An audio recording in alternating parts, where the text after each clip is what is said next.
like he gets angry at the king, and he says, if you would have struck the ground 5 or 6 times, you wouldn't have just gotten a battle victory, a partial victory, you would have complete victory. We have too many Christians walking around with partial victories. They've got victory in a moment, but they don't walk around with complete victory, in part because their passion level is just not high enough. You see, it wasn't an issue of how many times he struck the ground, why 5 or 6 was better than 3 or 4. It was the fact that he did it with lackluster passion. I don't know about you, but I don't ever want to forfeit a victory in my life simply because I wasn't passionate enough to go after it.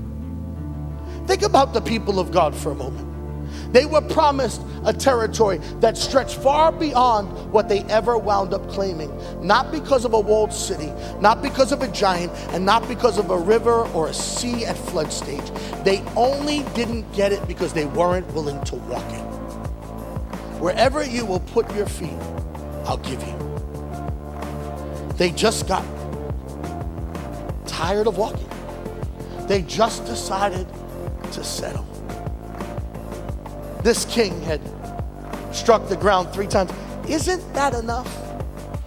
You know, Pastor, how many times are we gonna have to raise our hands tonight? I don't know why you're so emotional. It's Saturday night. Why do you sweat so much?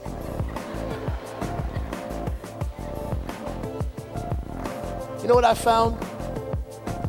I found that the reason why you can't understand my passion, the reason why you can't understand my worship, is because you don't know my journey. See, because if you knew where God took me from, I don't have a problem standing up on a Saturday night because I know what I'd be getting ready for right about now. I know where I'd be heading out to, and it was all types of ungodliness. And the truth of the matter is the fact that he saved me and washed me, the fact that he changed me, the fact that he still gives me mercy and still gives me grace in spite of all of my stuff, in spite of everything that I've been through. I don't know what you've been through, but I know what my life has been when my back has been up against the wall. And the truth of the matter is it won't be passion that defines me. Certainly won't be a lack of it.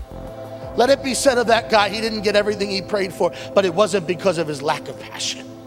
It wasn't for his lack of praise. It wasn't for his lack of fervency. It wasn't for his lack of worship. It wasn't for his lack of lifting up his hands and declaring, God, I believe that you are the God of miracles. And that's not just some song we sang at the beginning of the service. I believe that's something you can do today.